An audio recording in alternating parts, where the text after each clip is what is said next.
Hello, everyone, and welcome to our second webinar in Asset Management Awareness Month series. My name is Kim Sager, and I'm the VP of Communications and Marketing. Before we get started and I introduce today's speaker, I'd like to run through some of the logistics. This webinar is recorded and will be posted on our MPMA website and YouTube channel later this month. If you are logged in today and listening, you will automatically receive CEU credit. And then lastly, if you have any questions during the presentation, please write them in the question box and we will review them as we can. We did post the slides for today's presentation in the handout section of the webinar meeting, so you should be able to see it on that toolbox on the side of your screen under handouts.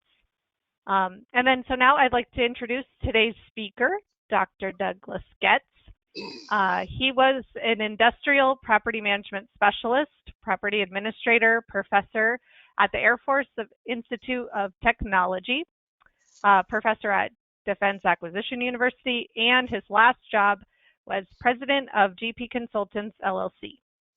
He is a prolific writer, dynamic speaker, award-winning professor, and even a talented game show host. After 40 years of experience in the defense contract property management, having traveled all over the world through the capitals of dozens of countries and into areas of conflagration. Doug, you're making me read this bio. It's really hard. Read that war zones. Dr. Doug Getz is now sort of retired, but still doing presentations and writing as a true expert in the property and asset management profession. Take it away, Doug. Thank you, Kim. And your pronunciation of conflagration was no different than when you read out the MAO's Little Black Book, which I will always cherish forever. All right. So thank you very much for the introduction. Hey, ladies and gentlemen, good afternoon. If you're in the East Coast or Central Time, if you're on a Western Time, good morning. I hope all of you are doing well. Yes, I'm still doing presentations. Yes, I'm still out here. Yes, I'm still answering questions. Retirement doesn't mean I shuffled off to Sun City and I'm sitting on a rocking chair watching the sunrise and sunset. I'm still doing stuff, but because of certain conditions, one has to slow down a little bit. So this is an absolute pleasure. Kim approached me to do this topic.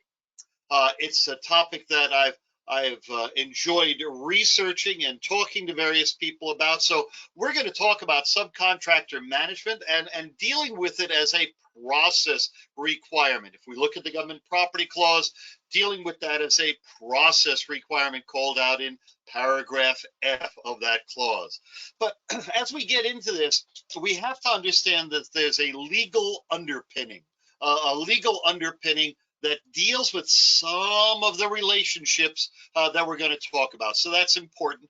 And that issue is privity of contract, a relationship that's created through the contract between the United States government and a contractor. Two different parties there. Now, those are not my opinions. Rather, they come out of legal writings, legal cases, and of course, legal dictionaries. So if you'll notice, we have this privity of contract is that connection or relationship which exists between two or more contracting parties, right? That there is a privity between, in this case, plaintiff and defendant. But in our case that we deal with, it's a relationship between the government and a contractor. So I hope you all know that. My humorous picture on the right-hand side is out here in Ohio. Sometimes we have these privities that are behind the house, about 100 yards, right? If you need that to be explained, we have to talk about that a different time, right? Another definition, the legal doctrine of privity of contract, only the parties to a contract owe duties to one another. Now look at the bottom part there. Third parties, we could reinterpret that, subcontractors, typically do not enjoy any rights or have any obligations under that concept of privity. All right, that the two parties, government and the prime contractor, we'll talk about subs in depth and detail as we go through this. So I have some visuals here to try and help you understand this concept. So here we have a prime contractor on the left and the United States federal government that exists there. Right, there is a contract. That contract creates this relationship called privity, a relationship, privity of contract between the prime contractor and the government. That's simple to understand. But then we throw into the mix a subcontractor. Looking at that subcontractor, then he or she dealing with the prime contractor, there is a relationship there, again created through a contract. In that situation, between those two parties, there is privity of contract. That relationship is between the prime and the sub. But we need to go one step further. Is there any relationship between the subcontractor and the United States federal government in this case? And you'll notice there that they don't have any contract between those two parties, not in relationship to the prime. There is no relationship between the sub and the government. No privity between the government and subcontractors. So that's something for us to understand. So in 99 and 44, 100% of the cases that the government deals with this, the government has no contractual relationship, no privity, all right, with the prime contractors, subcontractors. Now, real world. Come on, all of you know that I'm going to be very brutal and honest. I have seen both sides ignore that issue where the government goes directly to a sub, the sub goes directly to the government, bypassing the prime. I don't know why they do that, but I've seen it happen sometimes, generally by people who are ignorant of that legal relationship. So important for you to understand that. So who's responsible for subs? Well, that's what we're here to discuss, all right? Now we're predicating this upon the Federal Acquisition Regulations, the FAR.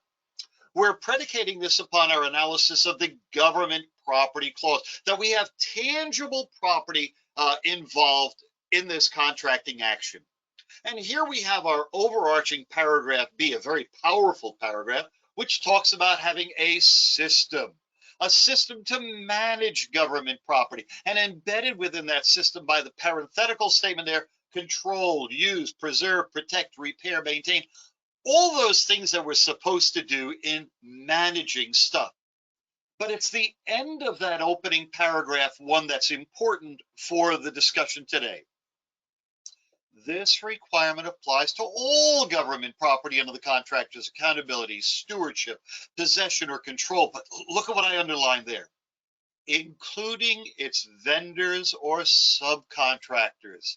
So we have here this issue of what the system requires and then who it applies to, right? Who it applies to there. I just got a note here in the question box that we do have some of our NPMA members and property professionals over in Germany. Hey, didn't mean to leave you out. You guys, it's late in the evening there, so nice to have you on board with this. So, subcontractor control is a contractual requirement. Well, where does it say that, Doug? If we go a little bit further into paragraph B, but now the third paragraph, B3, the contractor shall include the requirements of this clause in all subcontracts under which government property. Now, I would have liked to have seen the word provided used there, but notice we broke it out, where under which government property is acquired or furnished. If we look at the definition of the word provide, it means both of those. Provide as in GFP, furnish as in GFP, acquire as in CAP, right? So it requires this flow down of the requirements there. So one of the issues that I've seen in my work is this issue of flowing down the clause verbatim. There will be some boilerplate terms and conditions that are just attached to all of those subcontracts. And it says they're bound by the government property clause. I encourage that if you do that, you make sure that you have some conditions that go along with that. Essentially, it says you're to flow down the requirements of the clause, not the clause itself.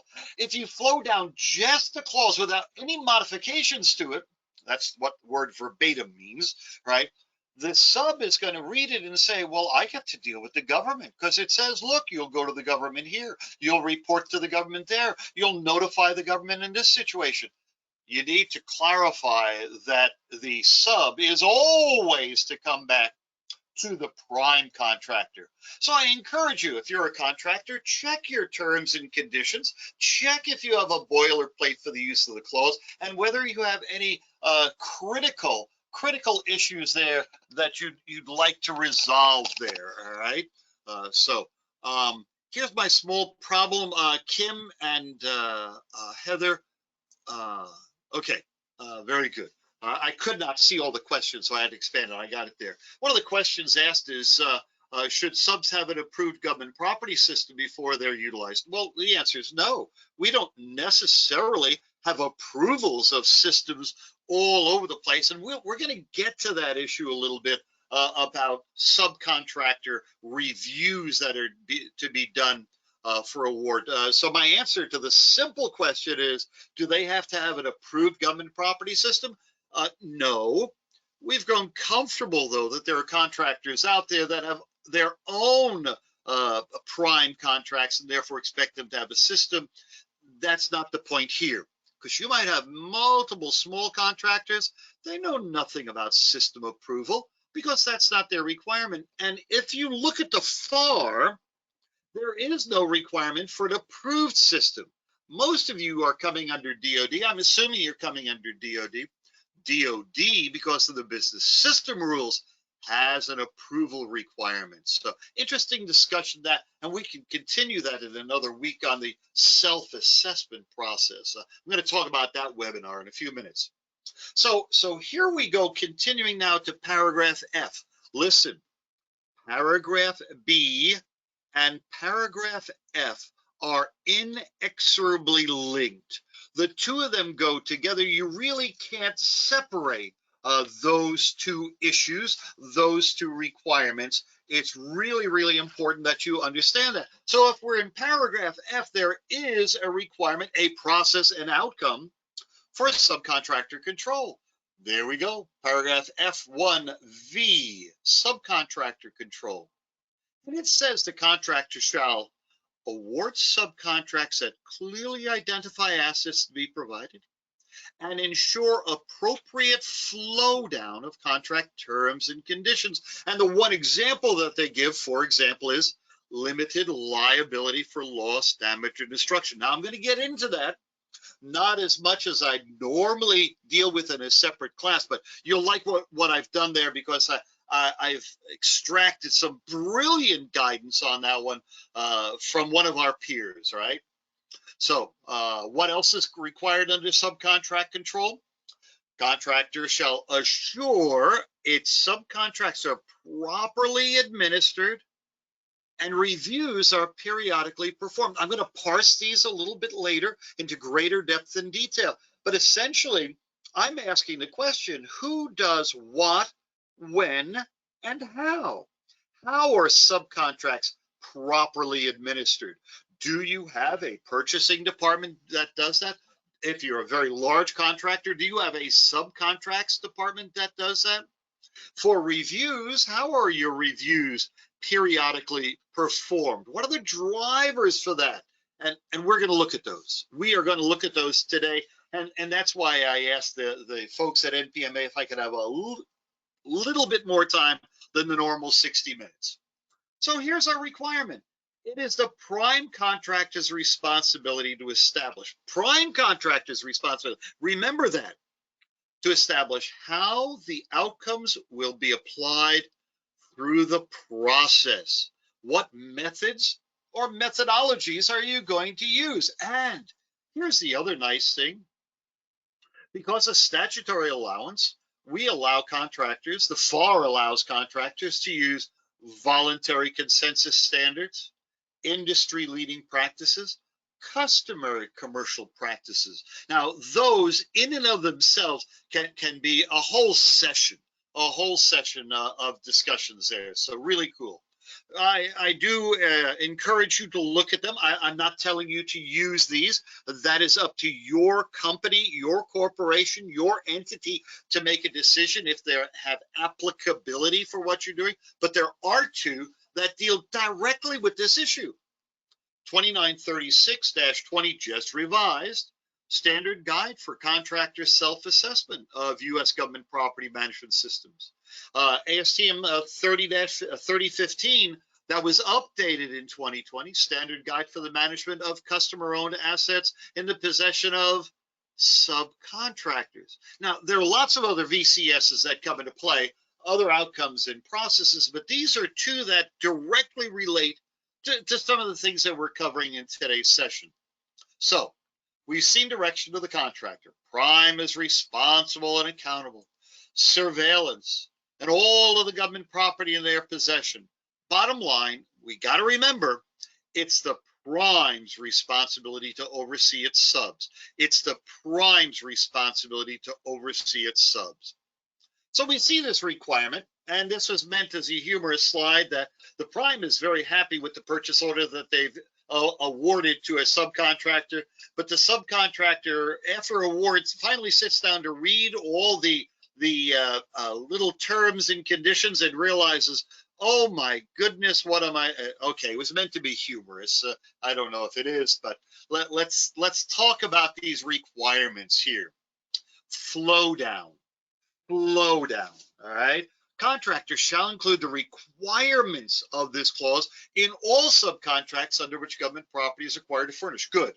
The subcontractor then, through this flow down, is bound by all applicable requirements of the clause. Now, you have to understand there might be situations that do not have applicability. Case in point, if you award a fixed price contract to a subcontractor, do we care what they go out and buy under that? No, because it's not government property. All right. Deliverable items we should be concerned with.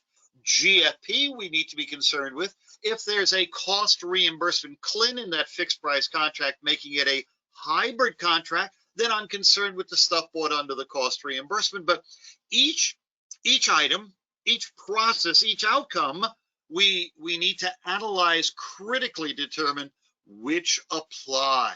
Trying to apply a standardized form may not work all the time. So information that I want to see there. So let's look at this. I would want to see in that purchase order, that subcontract, what are you, the prime, going to furnish to the sub as GFP? Now, why do they need that information? Well, the same reason you as the prime need that information from the government first, so that you can adequately cost and then price that contract. If the government says, we'll give you GFP later, we'll talk about it later, don't worry about it. I don't know how from a pricing arrangement you can adequately, let me use this phrase again, I don't know how you can adequately cost and price this contract, but in this case, the subcontract. The other thing that I would like to see, maybe providing some clarification, is what stuff are they allowed to acquire and consider then under that cost reimbursement type contract as government property. Some of your subs may not be that well versed in the title issues for government property, looking at the issues of direct charge, reasonable, allocable, allowable, if they're bound by cost accounting standards or generally accepted accounting principles. We want to be careful about subcontractors buying stuff that may not be allowable and could cause a problem later on with the issue of disallowance of reimbursement of costs. If there are other requirements that you as the prime want to be more specific, certainly physical inventories. You might want their system to align with your system. Now, wait, remember the government doesn't tell you how frequently you have to do the inventory or even what type of inventory, but you as a prime might want to be a little bit more parental in terms of telling the sub what to do. Maybe even that they would align their frequency with your requirements for any type of verification or reporting to the government, right? Reporting requirements, loss. Certainly you want to tell them that they need to report any loss. Any specific agency, some of you might be doing work with NASA and know that wonderful form that you all love dearly, that NASA 1018. And of course, you all know, please, if any of you are still using the dreaded DD Form 1662, I have to ask, why are you doing that? Where's the requirement for that? It's like, oh my goodness, right? So contractors, my concern here, make sure these items are discussed in first, your property management system, and then second, if they're going to be additions to the terms and conditions of your subcontracts. What else do I want flowed down? Disposition instructions, right? We see that requirement in paragraph J9 of the government property clause. The contractor shall require its subs to submit inventory schedules, inventory disposal schedules, 1428 to the contractor, to the prime contractor. And yes, we can get into tangential issues of, well, what about P-cars? What about these other requirements? Sure. But notice the point I'm trying to make here is that there is a subcontractor. There is direction to the prime where the prime has to tell the subcontractor what to do. Something that you need to be aware of. Liability. Oh, we're going to talk about liability, the limited risk of loss, the full risk of loss. And what else would I want to see? The loss reporting requirements. When do they need to report? How do they need to report? To whom? Is there a specific time frame for reporting? All of these should be spelled out within your purchase orders, within your terms of and conditions that are there. So stuff that you need to think about, stuff that you need to consider, that's out there. So please be aware of these. Well, what do we do about loss? All right. Because loss, which includes theft, damage, and destruction, happens to the best of us. It was really interesting. I saw a post on Facebook asking about loss, theft, damage, and destruction. And Tom Ruckdashel, another one of our NPMA members, clearly presented where the definitions were located, both in the FAR, Part 45, as well as the Government Property Clause. There was rather than saying LTD and D, or is it LDD and T, or is it LDT? That was ridiculous. Using a singular word that has multiple meanings embedded within it, much more facile for our use there. So to give an understanding here, this was from the last NPMA journal, and yet Tom Ruckdashel and I did an article, and here's an extract that you need to be aware of, plus a more better extract a little bit later. The clause does not state exactly how or what should be flowed down with respect to loss of government property, but a basic tenet of the contracting is that when it comes to flow down, contractor action should mirror government actions. So by extension, risk of loss provisions should, not shall, but should generally mirror the policy at 45-104, which says specifically cost reimbursement, fixed price negotiated, time and materials contracts generally flow down the limited liability. There's the link on your handout. Please take a look at the NPMA page. You can find that under journal. Got some good stuff. Full liabilities for use when the subcontracts are awarded on price or price-related factors, with the caveat, though, that this is a matter between prime and sub based upon subcontract and purchase order pricing arrangements. All right. So this is the best statement I've ever heard to try and explain this. Normally, if we were doing a full class of 4.5 days, I would have 5 or 6 different flow charts showing the decision tree that had to be done. And after a while, people are there and you could see their eyes are glazing over. They're off into a daydream. They don't want to look at this anymore. But look at this quote. This is a brilliant quote. With the exception of contracts awarded based on price or price-related factors only, contractors are generally not held responsible and liable for the loss of government property under government contracts. That is a wonderful distillation of what we were trying to say in the FAR government property clause. As a takeaway, that is something for you to present to your contracting people that are doing subcontract work when they have to decide which risk of loss do I have to apply here. So, prime contractors, you have to pay particular attention to the flow down requirements there. That's something important. 2 issues, and I'm going to flip-flop these for a minute. When you provide government property to a sub, it doesn't change your prime contractor risk of loss provision. That's what that policy note under 45104 is trying to say. All right. But if we look further at the clausal requirement, again under paragraph F, which is our process requirement, it says the contractor shall have a process to enable the prompt recognition, investigation, disclosure, and reporting of loss, including losses that occur at subcontractor, or they even broaden this out a little bit further, alternate site locations. So they distinguish that a tiny bit. That's not that critical because when I look at alternate site locations, they're still under the same prime vis-a-vis a subcontractor being somebody different there. So I just noticed one of the questions there.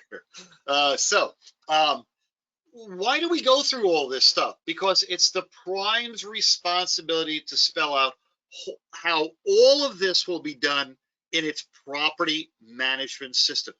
Prime contractors, you got to tell us, you got to tell the government how you're going to do all of this so that it has a clear understanding of the implications and applications of that. So when I'm looking at this, I want to consider certain aspects. I want to consider that subcontracts are properly administered. Who is the responsible person within the company? And generally, I'm not looking for a person's name, but a title or an office. Why? People change, all right? Employees come and go and whatnot. You'd be revising your procedures on a quarterly basis in some instances. Reviews are periodically performed to determine the subcontractor's property management system, the adequacy of that system. What is the frequency of surveillance? What is the methodology that's going to be used? How is the surveillance document? Are there corrective actions needed? Are subcontractor deficiencies resolved? Are they not just recognized, but are they ultimately fixed? Some things you need to think about. And with that said, I need to talk about oversight. Oversight for a minute for this. So let's look at that. Does the prime have to perform some type of review? And yeah, in paragraph F1V, it says the contractor shall assure its subs are properly administered. That's good. And reviews. Circle that word reviews if you can. Reviews. We don't define what those really are right now. We're going to expand upon that even more so next week when Tom and I give a presentation. What do we mean by reviews? Well, they can take various forms. Reviews are periodically performed. Okay. Well, wait a minute. Can you help me out? What should we do, Doug? All right. So we see the 2 requirements: properly administered. Who's going to do that? All right. Periodically performed. How are you going to do that? Within your system, how are you going to do that? And the document that processes in their property management system procedures, that has to be documented how you're going to do that review. So questions raised. Wait a minute, as a prime, I have to periodically review my subs. Well, why doesn't the government do that? Privity of contract. Remember, government can't go in there like gangbusters.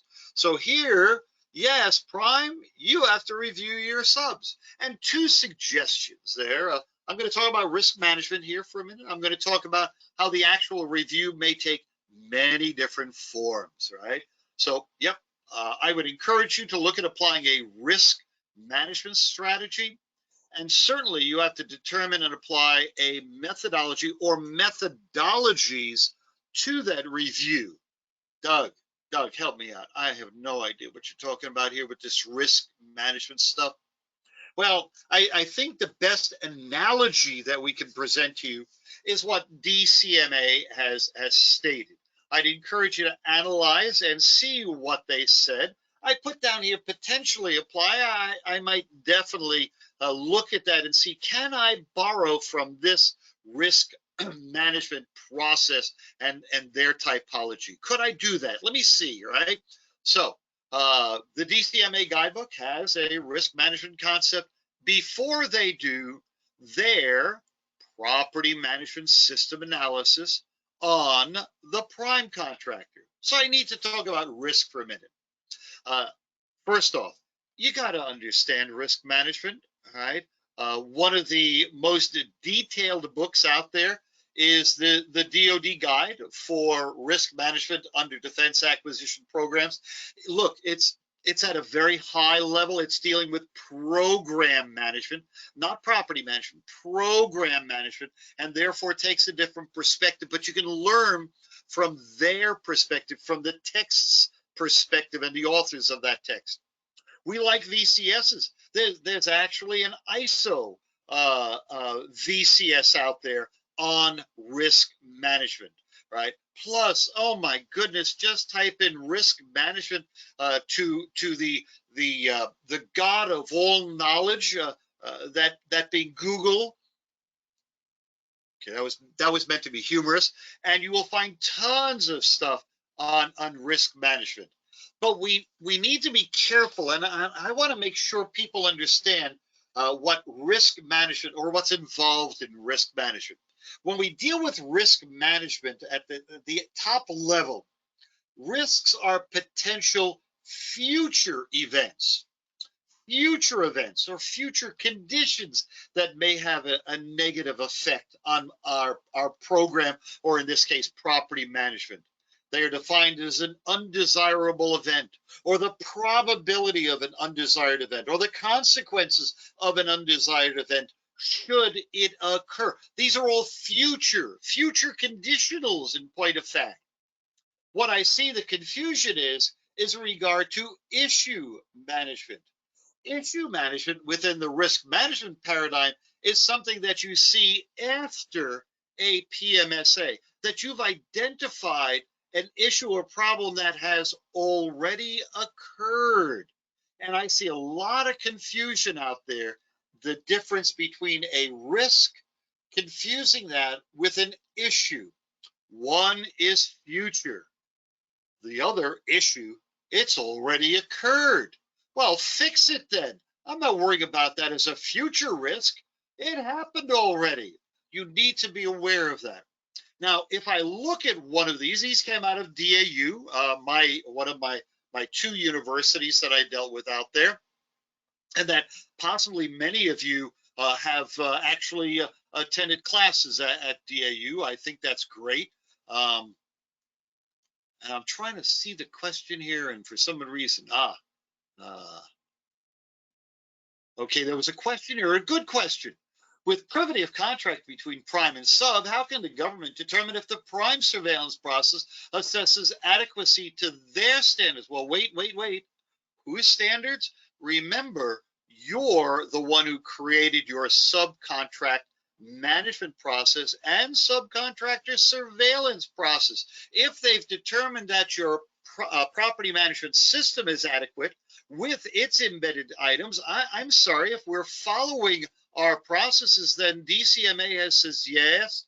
DCMA in their approval processes said it's okay. Yes, they can review the procedures. Yes, they can review your process. Yes, they can review your work papers to see if they meet some form of reliability and validity. And I'm going to get to that a little bit more here. So look at this risk management process. What are the programs, or how about this property management systems risk? Identification, what has, can, or will go wrong. Now, has is past tense. So that would have been an issue in the past, not a future conditional there. What is the likelihood of that risk and the consequence of the risk or issue?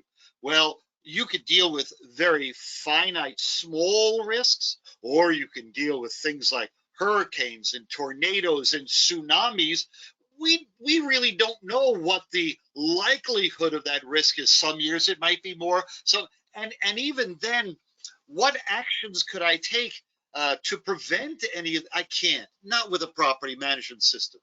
Mitigation or correction. What, if anything, will be done about the risk? And sometimes, you know what's going to be done about the risk? Nothing. Because there's nothing that can be done about certain issues, right?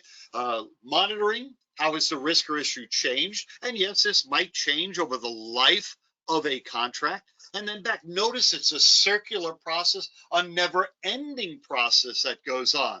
So something you need to think about deeply when you're determining what risk is involved with dealing with myself or dealing with my subcontractors there. And I had to extract here, all right, what DCMA said. No, I'm not bashing DCMA. I'm putting these up here as illustrative items, illustrations about what they viewed as high risk. But I urge you to be careful, because I'm an academic and I like to engage in analysis here.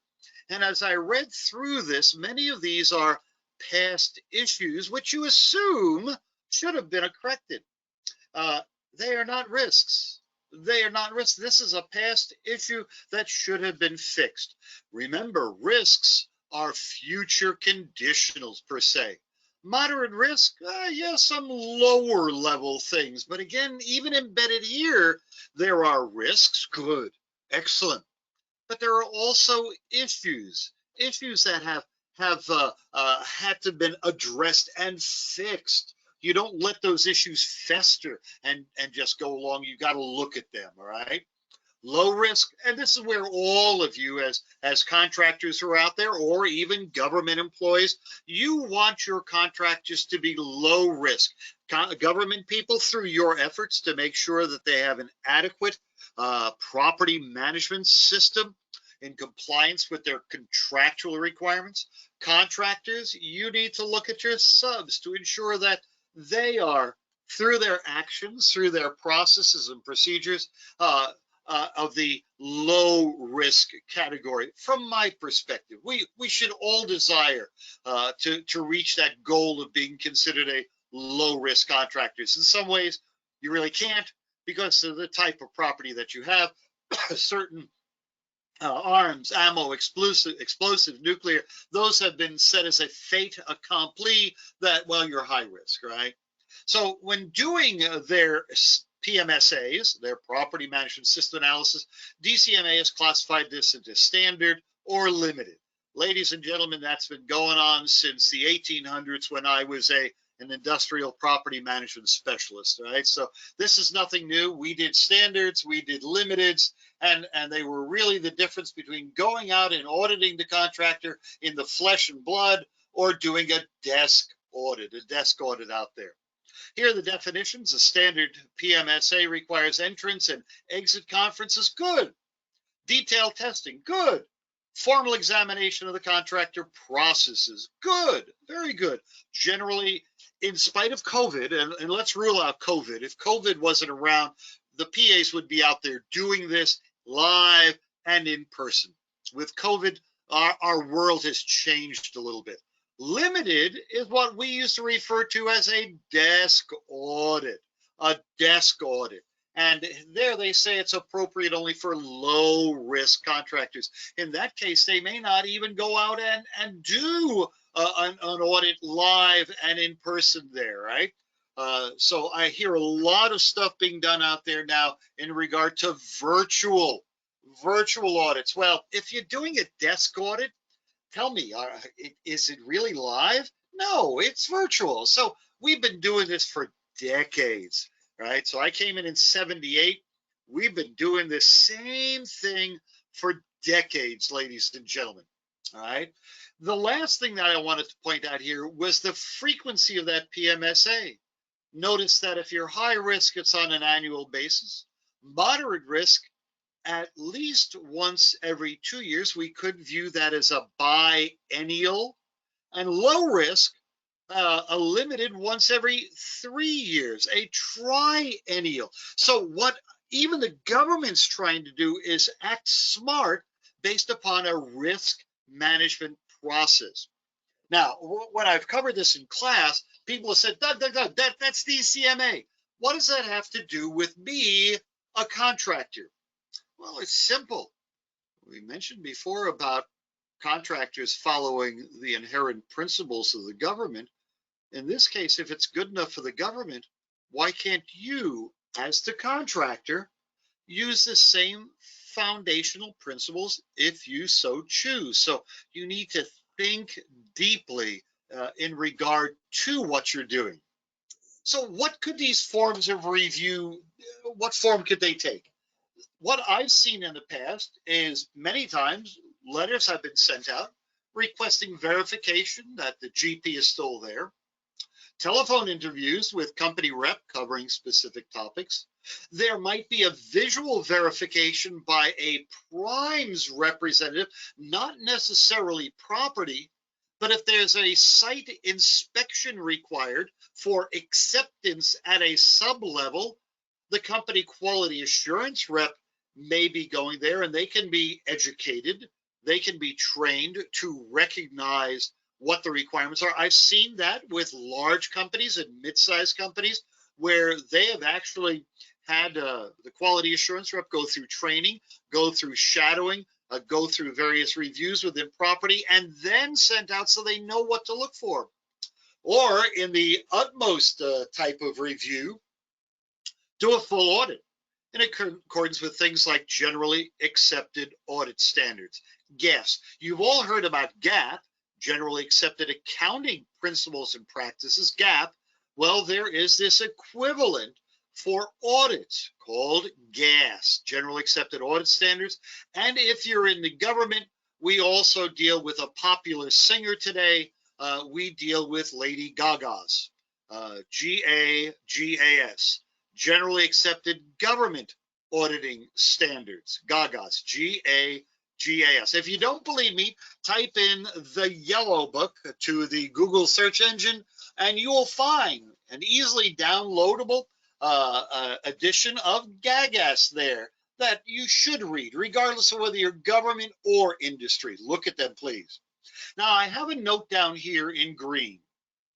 Or any other methodology, because these are only a few here, with a known degree of reliability and validity based upon current literature for these type of audits. Yes, ladies and gentlemen, I am encouraging you to do research.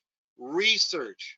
Now, for my work going for my doctorate at the Ohio State University, I spent hours in the library because we didn't have Google. We didn't have any of the other search engines.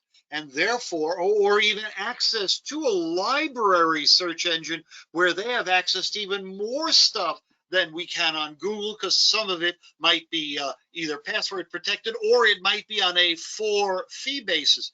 Ladies and gentlemen, it is important that if you're going to use some methodology, you be able to support it through either literature that's out there or a voluntary consensus standard.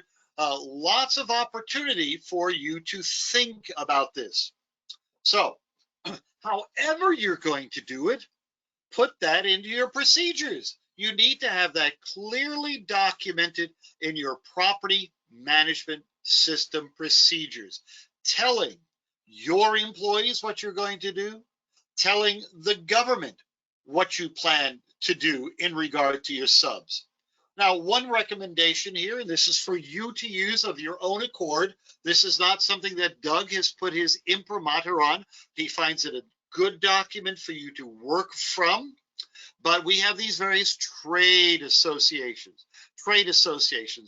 Originally, this group was under AIA, the Aerospace Industries Association, and they created the self-assessment or audit guidelines for contractor self-assessment for government property management, which can be applied in a subcontractor environment. Well, they've now moved to the National Defense Industries Association, another trade association. We have NDIA, we have the Electronics Industries Association. Out here in Ohio, we have the Farming Association of EIO. So there are lots of associations. That was supposed to be funny. I hope you caught it. All right. So another link for you to look at to see suggestions. So I got two closing thoughts here, and then a little lanyap in a minute. If the sub's management of government property is lacking or inadequate, then the prime is responsible for requiring the sub to prepare a corrective action. And with your worksheets, and this links back to what question was asked earlier, I would want to see how you did your audit, what were the results, if you're using a statistical sampling process, how you did that, anything that could support and document the efficiency, the effectiveness of your audits. The fancy word used today is efficacy. I would want to see those to support the work that you've done. So in the body of this presentation, what I've tried to cover was the legal concept of privity, the prime contractor's responsibility in regard to managing subs, looking at the clausal requirements for flow down, and we talked about a number of them: liability, physical inventories disposal, and performance of reviews on subcontractors, things that I consider essential. Now, here's a shameless plug. I apologize. I generally don't want to act as a shill, but I'm going to.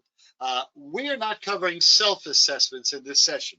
Focus here was on subcontractor controls. So some of you may ask, well, what about self-assessments? I'm glad you asked, because Tom Ruckdashel and I believe Tom is on because he posted a question, will be presenting another Asset Management Awareness Month session next Thursday, 1 p.m. on contractor self-assessment. Contractor self-assessment. So something you might want to look at. Notice there is the link down at the bottom of the page, but certainly you can find that on the NPMA webpage dealing with Asset Management Awareness Month. So hopefully we'll see you guys next Thursday there.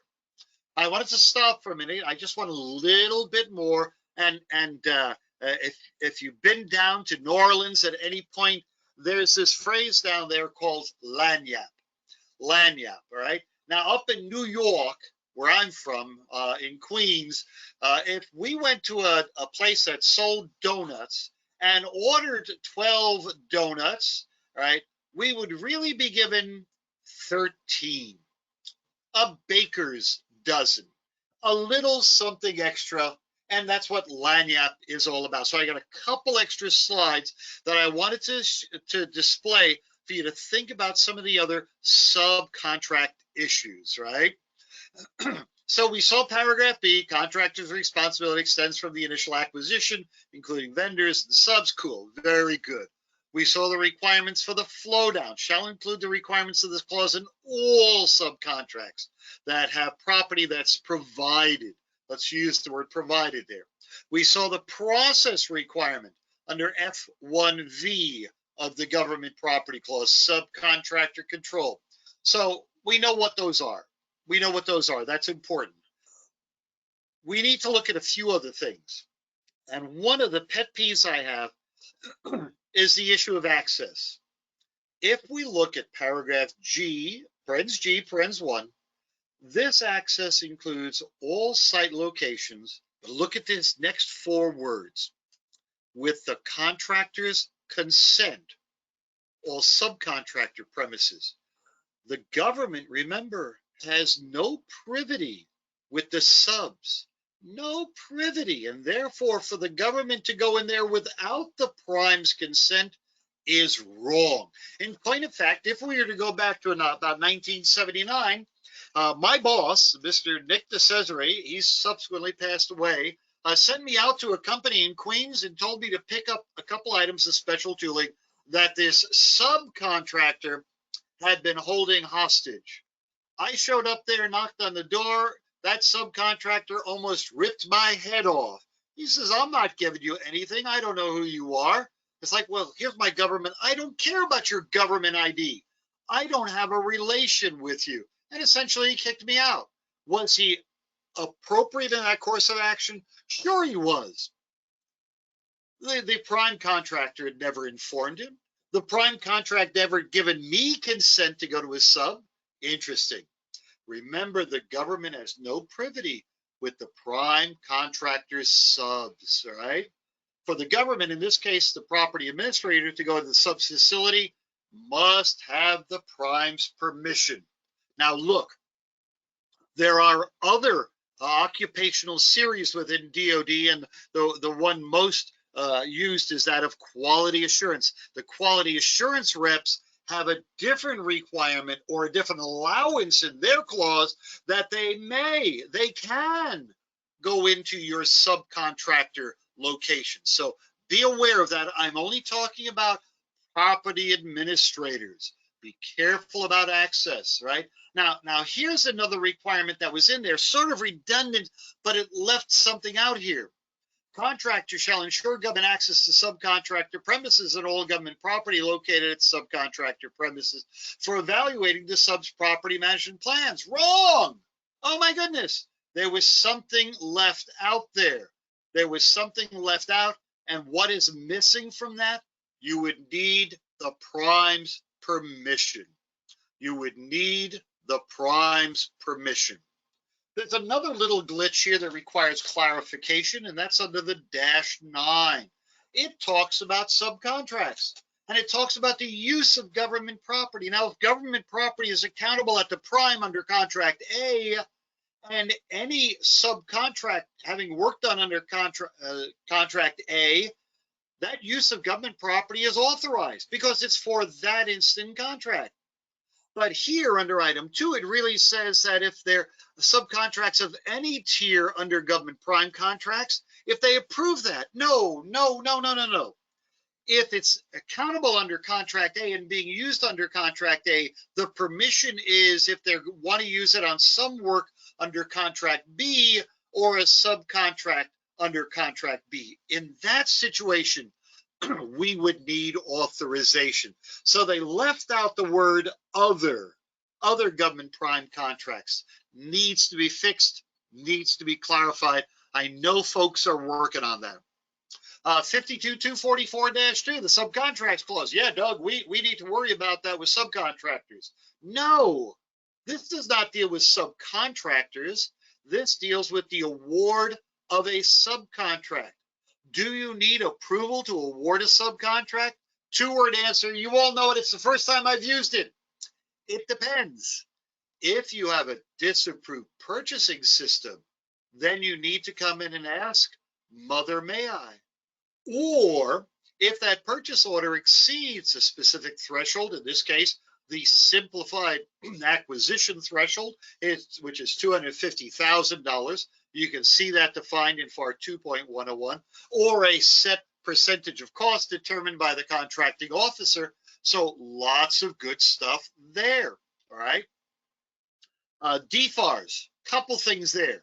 All of you deal with the wonderful, I was going to say IUDs, but that joke's been worn thin. The item unique identification, the IUID requirements there for that. Notice there's a flow down provision under that, not directly related to government property, but related more to the deliverable end items.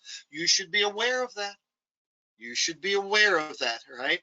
Reporting of government furnished property. Yeah, there are some subcontractor reporting requirements. Notice that the contractor shall update the registry of items that are delivered or shipped. Oh yeah, that final inspection, acceptance, delivery FOB. Notice the except when the shipment is to a sub, because that has not been relieved from your responsibility or accountability yet. So you need to be aware of that under 7007. Notice both of those are coming out of 252.211, not under 245. This one would have been better placed today under 245. It's not because its original purpose a decade ago was different. They just never moved it. There is also the purchasing system requirements. Purchasing system is a big issue here. Notice it says contain all flowdown clauses, proper type of contract selections, notify the government, flowdown clauses that allow for government audit of those subcontracts. We're really talking about DCAA, not so much DCMA, other than we mentioned before the quality assurance rep. Subcontracts contain mandatory and applicable flowdown. Was the government property clause a flowdown provision? Absolutely. Absolutely that. When we look at the DFARS clauses 252, 245, 7001 through 7004, there is only a reference to subcontractors when we get to the issue of DMIL under 7004. Need to be aware of that. Need to look at that. So, ladies and gentlemen, Kim, I did it in an hour here, right? On that note, if you can't figure it out, I sort of brought conclusion to that. Ladies and gentlemen, that's me. That's my phone number if you need to reach me. Certainly, if you're an NPMA member, my email address is on the NPMA website. If you do find a person, sorry, I didn't put it down there. But it's pretty simple. It's my first initial last name at att.net, DGOETZ at att.net. So if you need to send me an email. What I'd like to do is open it up for questions. I see a couple questions here. So give me a minute just to pull those up. What if your sub works at a GoCo and the U.S. government puts into the contract they can request reports from the sub directly working, and that's all I get there. I can't see what else. Oh, there we go. Working on site at the GoCo. Okay, I don't have an exact answer here. Why? Because the one note that we always teach in our classes, read the contract. If you are given authorities within that contract, if you are given certain requirements in that contract, specifically calling it out, and one would hope that the contracting officer who awarded your subcontract coordinated that action with the sub, then do what your contract says. So again, my only guidance here is two-word answer, it depends. Final answer, read your contract and do what it says you're allowed to do. So good question on that one. Interesting. Are there any other questions? Okay, there was another one. Can you please address the situation where a subcontract is issued to a nonprofit that may be eligible for all two clause where the prime isn't? Oh, wonderful. All right. So my question back to you first is, how can you flow down something that's not in your contract? Now, let me explain that. So you as a prime are a for-profit contractor. You have 52-245-1 in your contract. You do not have alternate II, which is to vest title in the nonprofit. So if that was the blanket issue there with no other stipulations of the contract, no, you cannot flow down alt II. Sorry. If you want to flow down alt II, go back to the contracting officer, explain your situation that you are contracting with a nonprofit, and one hopes you meet the requirements for using alt II, that they're a nonprofit doing research, and in such instances, the contracting officer may give you permission to then incorporate alternate II into your contract and your subs contract that is a nonprofit. Great question. Great question there. But if you don't have alternate II, how can you flow down a clausal allowance, which has a huge title impact, to a nonprofit when you don't have that clause in your contract? Great question. Not related to well, it is related to subcontractor control. Any other questions out there? Oh, nonprofit environment. Thanks for the information. Very good. Very good. Always glad to tell people where to go in the regulations. That's a joke. Anything else? Ladies and gentlemen, we miss you. Well, I miss you too. Wow. And they put that on the web there.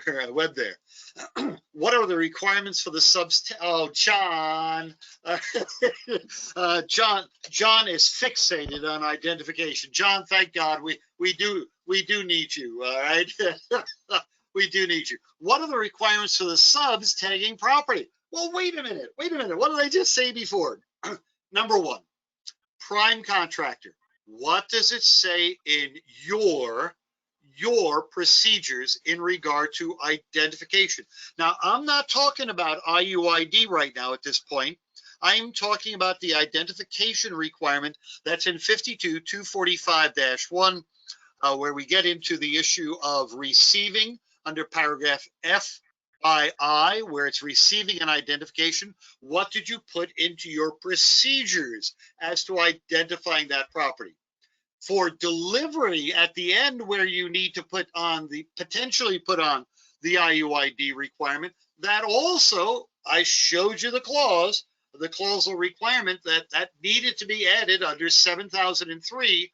You needed to work with your subs if an item needed that UII. So there are really two separate issues, one of which is for identification as government property, identification as U.S. government property with some type of identification, or what used to be called a serial number, vis-a-vis the application of the UII under the IUID clausal requirements. So there are requirements. You need to read your procedures. You need to understand what are the, in my opinion, two separate marking or tagging requirements in the government property clause and the IUID clause. Other questions? That was an interesting. John, you always bring up interesting questions regarding identification.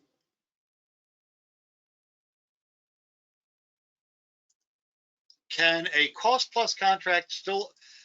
Hey, John Heindel, your typing is pretty bad because I don't know what a subcrater is. Is that something we discovered on? No, I know he meant subcontractor. It's just he wrote subcrater here, which I thought was cool. Can a he fixed it. Thank you, Anthony. Can a cost plus contract still hold the subcontractor liable for loss? It depends. You as the prime may have a cost reimbursement type contract. But if the only driver for awarding that subcontract was the cost issue that we talked about earlier, such that you flowed down the full risk of loss, which you may do, that's your determination, can you hold them liable? Absolutely. And really, there'd be a process for that, not so much that you would act on that, but you're going to ask the sub to report to you as the prime. You as the prime report that up to the government PA. Government PA is going to review your actions and determinations. And if you say, look, they're under the full risk of loss, the GPA is going to tell you, the prime, to hold the sub liable and then to appropriately credit whatever funds are realized out of that. So good question. And the answer is yes, they can. You need to work through the entire process there. Okay, another one there, bypassing. Can the government go directly to a sub requesting pictures and backup information, bypassing the prime? Look, I told you before they shouldn't, but in point of fact, I see it happen frequently, and especially by program managers, not the PCOs, because they should know better. But many times I've seen out of Buying Command out here at Wright-Patterson Air Force Base, the program manager doesn't understand privity, and they go as an engineer directly to an engineer in a subs company and starts requesting information. That can lead to problems. That can lead to problems. So good question there on that one also, right? And anything else? Downs.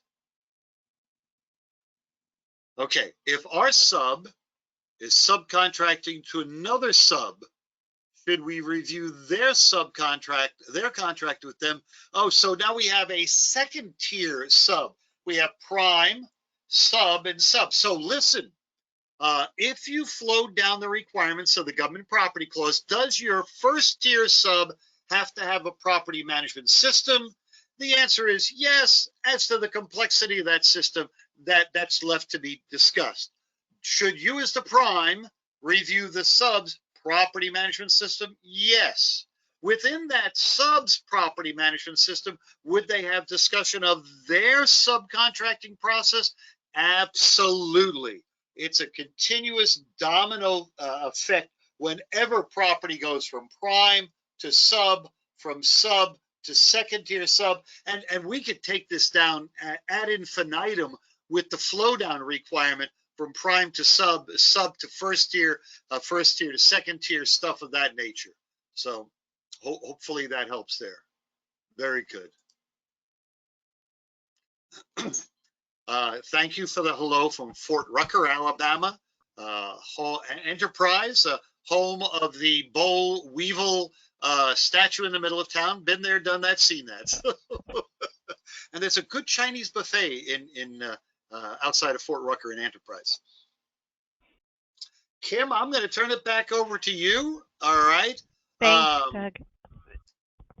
I was just about to chime back in. Thanks, Doug. Thank you for speaking today. Great conversation. And to feed into our webinar next week, Doug already gave a little plug, but we have our next webinar Thursday, March 18th at 1 p.m. Doug again will be speaking, but with Tom Ruckdaschel. And so tune in. You can register for that webinar on our MPMA website under the Asset Management Awareness Month page. A couple more things that are going on during Asset Management Awareness Month. If you guys are not aware, we have a crossword puzzle contest going on. We're going to select 10 random lucky winners for Amazon gift cards at the end of the month. And then if you have not heard also, we are selling NPMA exclusive face masks all month long, and the proceeds go to the NPMA Foundation. Face masks are $15 plus shipping and handling, and then will be delivered directly to you sometime in April once we close the fundraiser at the end of the month. You can find all this information that I've been talking about on our Asset Management Awareness Month page. And then while you're on that MPMA site, be sure to check out the new online community that we have going on, where you can connect with other property professionals, discuss topics, read the latest legislative news, and network with MPMA folks. And you can access that online community on our main page. So I hope everybody has enjoyed today's session. Again, thank you, Doug, and we will hear from you again next week. And you won't trip me up with your bio. I'll be ready for you. So thank you very much for all your help setting this up. So on that note, I'm signing off. Goodbye. Bye, Doug. Have a great rest of your day, everyone. Thanks.